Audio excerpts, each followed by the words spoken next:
So, how are you? How's everything and the rest of the band? Are you all doing okay? There's only two of us, and we're both doing good.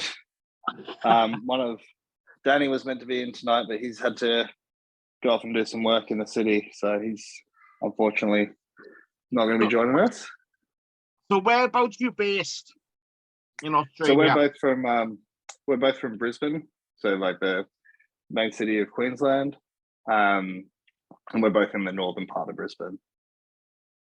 Excellent. What's the weather like out there? Well, it's coming towards the end of winter now for us.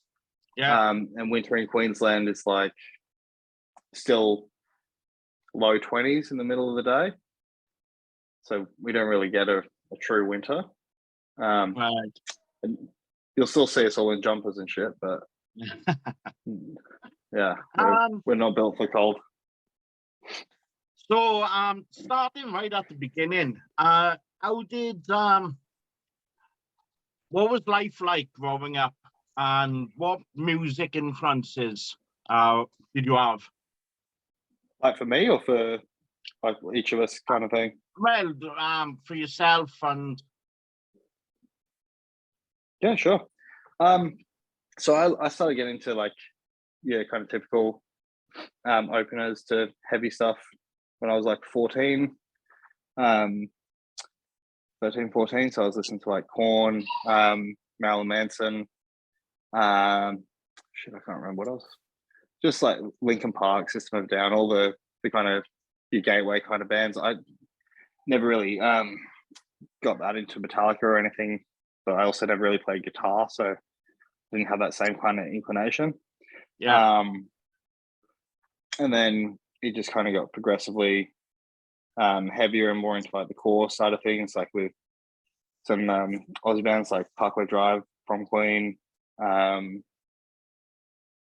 also I also had like a big kind of metal side of things as well. So lots of like Arch Enemy, and all the bands are now completely blanking off the top of my head now, which is great.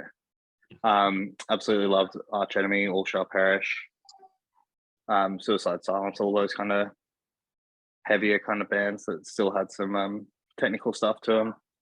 Got into like hardcore as well. But yeah, just all over the place really. My introduction into that style of music was Bile. Have you heard of Bile? My introduction into like deathcore and that style of music was Bile. Okay. No, I haven't heard of them. Have you heard of them? No. No, they're good band. Okay, I'll have to check them out. Okay, I can do that. Yeah, check them out. So how did you both meet? So me and Danny were talking about that today, actually. But he came over to Australia in 2009, he was saying, because he's originally from Manchester in the UK. All right. Yeah, so he kind of came over here, which I didn't realize was so soon, but he came over, must have been at like the start of 2009. And our two long ex-partners now were friends, and we were both kind of playing in like little shitty high school bands. I actually had a show with my high school band where the drummer decided to just up and leave 2 days before the show. So then my guitarist decided he would play the drums, and then we needed someone else to kind of fill in last minute. So the girlfriend started talking, and that's how I kind of got to meet Danny with 2 days notice before playing a show. He just jumped straight in. Pretty much after we had done done our show, I reckon it would have been like 2 weeks later. Well, my band quit and immediately after our first show, which is as you do. And then his vocalist left his high school band, so I kind of joined to look at doing that, and then we very quickly just decided to like completely change and turn it into what would later become like APF. So they changed the name and the musical direction quite a bit as well, which is cool. It's we've now been knowing each other for Too long. Much too long. I know that feeling with my best mate. I've known him all the way from school, and we both are 48 years old, and it's a long process. Yeah. Whereabouts are you based, then? I live 22 miles from Cardiff. Okay. In South Wales, and right. Nice. It's Cardiff is lovely. It's a lovely place, and yeah, that's where I live, in a little town called Aberdare. So it's so I assume your winters are pretty similar to mine then. No. Our winters are quite well, it's, to be honest, I keep saying that they need to change it, because our winters seem to have changed. We do get a bit of snow, but it's mainly rain. You could call it a rainy season, because it's and we get about, well, this year we've had about 3 weeks of extreme heat, which is very rare. So, what's extreme heat for Wales?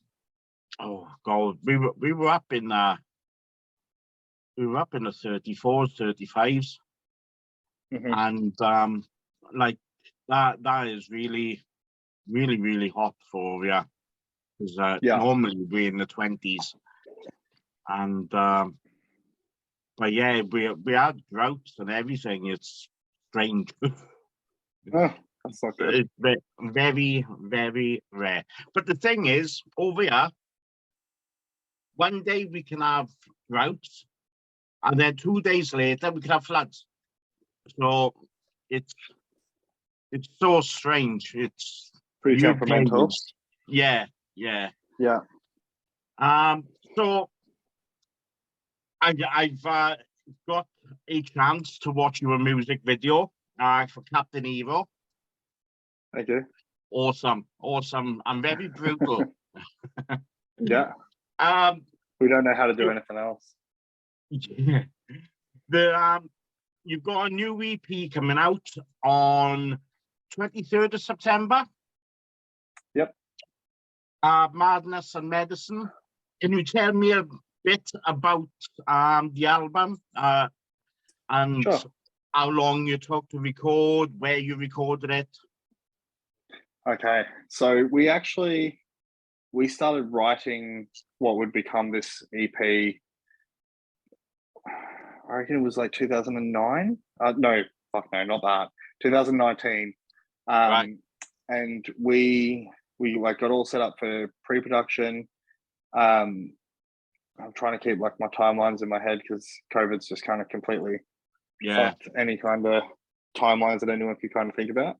But we basically got all prepped like for pre-production, and we're pretty much geared up to go in January 2020 for 3 songs. So one of them was our single that we released prior to what will be on this EP. So that was for Bleed for the Crown. So we recorded that. We recorded our first single from this EP, which was Burn at the Stake, or Bats, and another song, which is also going to be off the EP. So we recorded all of those in the very start of 2020. And we recorded with, I can't remember the name of the studio now, but a dude named Gareth Hargreaves is the one that engineered and produced everything for us. Yeah. But so basically we did all the music side of things, and we got the drums recorded by Mitch, who plays in Alpha Wolf, another Australian band. So we kind of got everything there. We were all sweet. We were having me and Danny actually went out and got completely like wasted on the Gold Coast with a bunch of backpackers, which was weird. We just walked into a backpackers and made a bunch of friends and dragged them along with us, which was a good time. And there's a point to all of this. So basically we went down, we did the drums, and then I think it was like a month or two later we were due to do the vocals. and that's when COVID panic really started to kind of come into Australia. So like, yeah, I think it would have been like March, April. I can't quite remember exactly when we recorded. But there was all like warning signs all over the highway of like, if you're, I don't know, 5-10 minutes away from home and it's not considered essential travel, you can be fined, or some nonsense around like can't go a certain distance, even though it's like, I'm literally not getting out of the car until I get to the studio. I'm going to be in 2 separate rooms. But so we had to kind of get around that because we still had to record on the Gold Coast, and the Gold Coast is probably an hour's drive from where we are in Brisbane. So we kind of took a risk and backed ourselves by kind of getting a letter from Chris from Eclipse, our label, to basically say this is what they're doing. They're a band, they're recording vocals for an upcoming release. So we went down and kind of recorded those 3 songs. Then we released Burn at the Stake, but we decided to hang on to the other 2. Yeah. And we were kind of thinking about like whether we do like a trio, whether we do a couple of singles. And while we were holding on to them, we figured that we were just going to do a secondary like EP. So we'd have Burn at the Stake, Bleed for the Crown as our like standalone single, which was separate from the EP itself. And then we would go back in and re-record. And so we did re-record again. Mitch wrote all the drums for us, but we programmed them this time.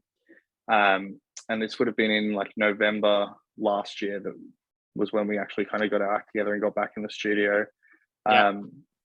Lots of like complications with kind of COVID and both mine and Danny's work. And also just really wanting to refine the songs. Like we're not a band that puts out a whole heap of music. And especially after like, I haven't released anything with As Paradise Falls since I think it was nearly 2014, with the exception of the single. So we wanted to make sure that what we were going to put out was good and what we wanted to do. So November, we recorded all of our stuff, again with Gareth and using Mitch to write the drums, and then we've just sat on it, kind of prepping the release. It was a really good, comfortable studio experience. It was working with Gareth is great. We've been able to kind of have a couple of guys that we've worked with in the past, like Shane Edwards from Karma Studios, and I'm not sure which studio he now works from. But you just really get in the groove where it's like studio time for me is always something that can feel quite nervous and quite uncomfortable and foreign. So when you have someone there that's not, they just fit into that core group, much like you would have like your band of however many members you've got, and everyone feels comfortable with one another, and you feel comfortable to experiment and to try new things, without like a kind of fear of, oh, what if everyone kind of turns around and says this absolutely sucks? Like you experiment more, and it feels more natural. And working with Gareth was great for that, because it just meant that we could kind of go in and because we had the time, we could go in and we could fuck around. We could see which things were a little bit like bending the rules of what kind of stuff we would usually do. And it was in like this nice little studio, which is like 20 minutes away from my house and not very far from Danny's at all. On this like nice property and kind of like the hills. It was awesome. It was so peaceful and calm, which is weird when you're doing such angry noises, but it definitely helps to have I get very nervous in the studio a lot of the time, and it can suck me out. And I don't really know why, considering how long I've been doing things for, but it still is something that I kind of keep mindful of. So having it is such like a calm. Pardon? Do you think it's to do with possibly like failure? You don't want to fail in front of somebody who's recording it, and I think maybe that knocks. Yeah, I have this kind of recurring. I'm not sure whether like at some stage in the past I've dreamt about this, and then it's just been stuck in my head ever since. It's just like this little tiny voice that can jump out at you every now and then. But my fear is that I'll forget how to scream. And so it's you kind of go to make the noise as you would in any other situation, but nothing comes out and just goes like, eh. And so I think whenever it comes to that, in the studio is the only place that I have those kind of where that voice comes out. Live, I'm sweet. But I think you're right, and I think also because it's the only instance where we're the ones paying money to go in here. Like there's a lot riding on what we do here, and this is something that'll be like this will be out forever or available forever. And so that's you're probably right. It's a risk. Yeah, I get the same sort of thing, to be honest. When I do these interviews and all that, leading up to it, I always think, oh my God, am I going to forget things? How am I going to come across? Are people going to enjoy it? And I suffer from PTSD from my time in the military, so my mental health does affect me. And sometimes I get that bad, I got to take my medication, but it gives me the opposite effect, because once I've taken my medication, it does make me start forgetting about things and losing a trail of thought and all that sort of things. So I know what it's like when it comes to what I call them demons in my head, which is then telling me you're going to fail, and so I can sympathize with yourself when you think that you're not going to reach what you need to reach. Vocally, you know. Yeah. How long were you in the military for? 15 years. Holy shit, that's a long time. Yeah, long time. And 12 years of them I spent in operational tours out in Northern Ireland, Bosnia, Kosovo, and Iraq. Wow. Okay. So all over the place. Yeah. I was based in Germany. I was based in Belize, Central America. That was a good tour. Because you're based in the Caribbean, so you can imagine how much rum goes down your throat. But I loved my time in the army. There was only one or two locations I went to which I didn't enjoy, and that was mainly because it wasn't operational. It was you just doing stupid things like painting bloody vehicles and stuff like that. A load of crap. But when you are out on operational tour, you're doing your job. So I much prefer doing that. But when you leave that, and because I went to work for the Americans out in Iraq as well, and from there I went to Bahrain as an instructor for the customs. So it's I've had a pretty interesting life. Yeah, it sounds it. Yeah, I feel like we should interview you rather than me. Yeah. Well, it's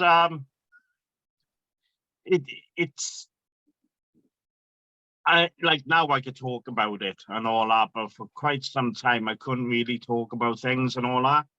But I had some fun times, especially in Belize. Definitely in Belize.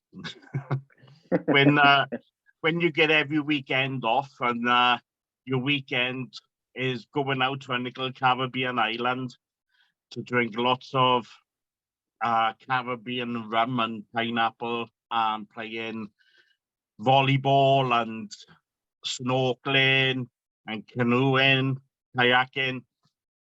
What more can you ask for? I can imagine. Yeah. So tour plans. Have you got any plans to do any sort of tours? Have you played any gigs of late? What's the all? So being a two-piece, that's been really challenging for us. We've tried to kind of make it work out with some members, which has been unsuccessful. So I think after a while, me and Danny kind of got to the point. So for nearly the entire time Danny and I have been doing APF together, with the exception of the middle couple of years where I took some time out, we've been the constant. So we've had so many different members come and go for various periods of time. And I think after a while, we just kind of got to the point where we don't want to bring in another bunch of guys and try and mold everyone to be, maybe not mold, but like us all trying to kind of work really hard to get on the same page. It's like me and Danny, we know what we want to do. We already have a very shared kind of mindset around the music that we want to do, what we want to create, and the standard that we set for ourselves. So when we were kind of taking all that into account, we're like, all right, well, we don't want to do the regular band thing. We don't want to have auditions and try and find people that'll fit. We still want to do shows. We still want to do tours, but we want to set it up so that we basically just hire session musicians for the most part. So the vision, the creative control, everything will still sit with Danny and I, but we'll get people that we know can get in and get the job done for when we do book shows. So at the moment we are kind of looking at November. So we haven't played in, I think APF's last show would have been like 2018, 2019. But that would have been while Sean was the vocalist for them, while I had, because I quit for a little while and then returned. So I'm not sure when their last show was. And then I kind of was just doing a couple of other little other bands in between that time. So me and Danny playing together, we haven't played together since I think it was 2015, 2016, I think. Very long time ago. Yeah. So the shows that we book in November we're both very excited for that. Have you thought about like doing, and I know you can't beat the live process, but have you thought about like maybe doing sort of sampling and like backing tracks and build your concept around that sort of theme? We have. I think the only thing that we wouldn't want to backing track is the drums. So we could backing track like a guitar or bass if we needed to. But I think we've both seen bands that have tried to like backing track the drums, and it doesn't have the same feel to it. So I think that's really our mandatory. So we've now got a couple of guys that we have lined up to come and be session drummers for us. So we're pretty much we're on the right track. So we're very much hoping that November is going to be the return for us, which is going to be very good. We've got some cobwebs that we've been dusting off in the jam studio, which has been great. We've both kind of just started to fuck around with in-ear monitors, which has been a game changer. So it's probably when we come back, it's going to be the best iteration of us that we've done. Very fun. Fantastic. Finally, going forward, what's the plans for the band? Do you think you'll ever come over to the UK to do some shows? Maybe on a festival? If people are nice to us, that'd be fun. If people are nice to us, we'll come down. Excellent.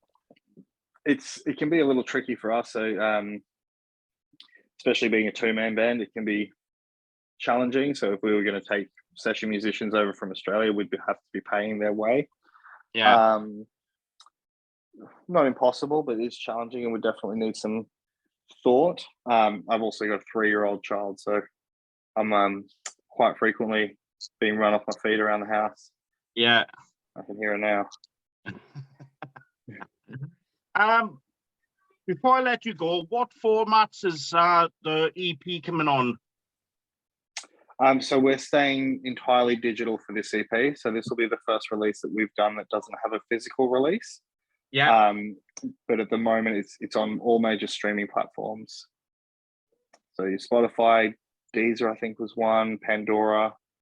I'm sure I'm missing a couple of the ones that aren't as like Apple Music and shit. But There's definitely been some others that Chris from Eclipse has been telling us about that I, to be honest, not heard of over here in Australia. Like we primarily seem to just use the Apple Music and Spotify over here. Yeah, it's I know you got like these and there's a lot because my album I released it. Oh good God, can't remember now. Going back some years, and that's on all digital platforms. We didn't do any physical things, but that's on all the streaming platforms. So yeah, there's a lot out there. To be honest, I would have liked to have done a physical release. Personally, I very much like going out and like buying an album. Like I think that's maybe the old school in me. Like if it's a band that I really love, I'd much. But even if I've definitely got a good example for it. But like if it's a band that I love, then I'll want to have something physical because it's part of the experience. You know, like you're reading through like the lyric booklet and you're seeing all the artwork that's being created because it's all been put together to support the music. It's all part of the one artistic package. So the last one that the last one that I did was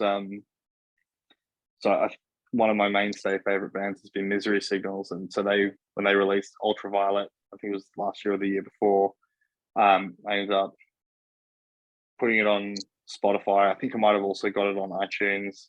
I bought like a hoodie, a shirt, the album, and it was very close to an obsession. But in saying that, it's one of those albums where it's like I can listen to every track on that, start to finish, on repeat, and I'll still be completely stoked. Yeah, the thing about it is like for myself, when it comes to with the physical side of it, I tried to stay away from CDs. I'm a massive vinyl record collector, and I only get it on CD if there's no vinyl option. And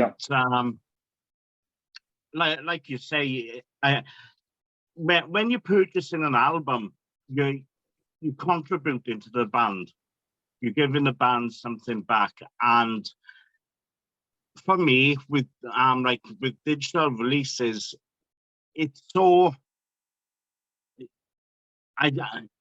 unless you were having millions and millions of people listening to it, that's the only way you're gonna make anything decent from it.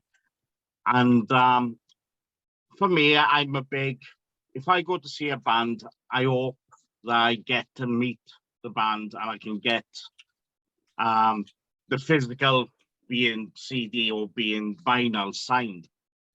But I also, if I've got that option, I encourage anyone, especially after COVID, to purchase a bit of memorabilia, being, like I say, like being an album, being a CD, or buying a T-shirt, poster, or even if it's just a little pin. It's you contributing to that band and you're giving them something back. So I'm somebody who likes to encourage that. Yeah, it definitely makes a big difference. And you're right, like the Spotify and everything, unless it's millions and millions of streams, you're really not making anything from that. I find as well that like overall, we're all just have such a short attention span now as well. So even bands that I like, unless like I'm really invested, there's a lot of times that I'll jump onto an album, I might listen to a couple of songs, and that'll be it. So unless it's one that I am quite invested in, or it's usually one that I've heard long before kind of Spotify and everything has come out, are the ones that I'm the most invested in. But again, like if you go out and if you've spent money on something, chances are you're actually going to delve into that a little bit more. So like with those albums where you've kind of gone out and bought a CD, maybe you've gone for like a long drive or something afterwards, and you remember the track number, you remember the track names, rather than just an endless sea of music that you've listen to on Spotify. And that's not to say that you don't enjoy it, but I think then the recognition and that hitting you on a deeper level doesn't happen as frequently. Yeah, it's like Spotify has got its place, especially now when and streaming platforms. Especially now with like modern cars, because you haven't got the CD player, so you're connecting to the stereo in the car via it. So with that you can listen to your favorite albums and all that, and you're not taking a big bag full of CDs to listen to. So it's got this place, but as soon as I get home, it's vinyl on all the time. It's I don't put on unless I'm outside and I can't hear it. And if I'm relaxing in our 1 or 2 days of sun, then I might be outside and I might put like Spotify on. But I don't rely on it unless the artist is like yourselves. If I want to listen to you, and that's the only option I've got. But it's I do prefer physical because you're contributing. Yeah, and like on top of that, it's always nice to have something physical in your hands as well. Yeah, so like to be able to have that like vinyl CD. Never really been into tapes or anything, but being able to kind of like take that home with you and open that up, and it's all part of the experience, really. Yeah. Well, this has been absolutely fantastic speaking to you. You too. Enjoy the rest of your day. I don't know what time it is over there. It is 6:30, so my job now is to put the 3-year-old Satan Spawn to bed, and then see what happens after that. Very exciting for me. This has been fantastic speaking to you, and good luck with the EP when it comes out next month. Michael. Cheers for that. And yeah, we'll catch up again soon. All right, sounds good. Thanks for your time. Brilliant. Take care now. Cheers, mate. Thanks. Bye. Bye.